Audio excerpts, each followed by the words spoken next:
Valencia es donde vivo, donde he nacido y donde he vivido toda mi vida, y es una ciudad que personalmente me lo ha dado todo.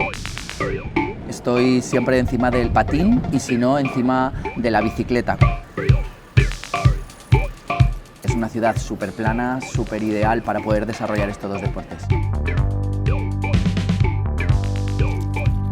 Creo que soy una persona cercana, amigable, optimista y que veo las cosas desde el lado positivo.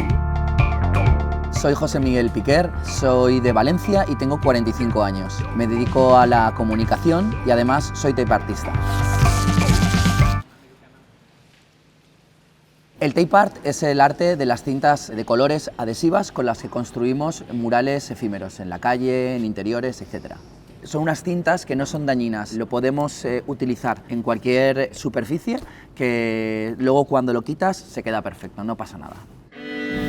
Colectivo TAP somos Álvaro Navarro y Nadia Montero, que se dedica a la producción audiovisual.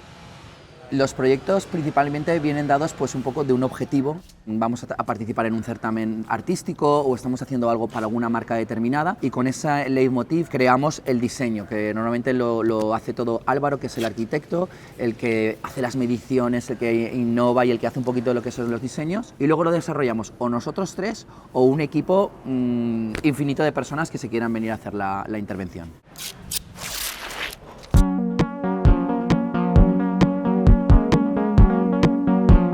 Desde el momento que lo creamos ya no nos pertenece, pertenece a la gente, a la calle, a la intemperie.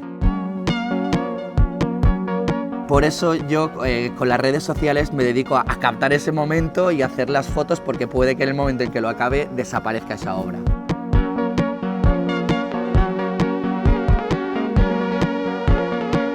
La creatividad ha sido la base prácticamente tanto de mi profesión como de mi hobby. En la comunicación hay que ser original y entonces siempre darle la vuelta a todo. Y en el tape art lo mismo, hay que intentar descubrir e innovar en cada nueva creación. Cuando era pequeño, de mayor quería ser o actor o dibujante. Y yo creo que en cierta forma al final me he dedicado a hacer eso, porque el tape art es una forma de dibujar y la vida es una obra de teatro, así que he acabado haciendo lo mismo que quería.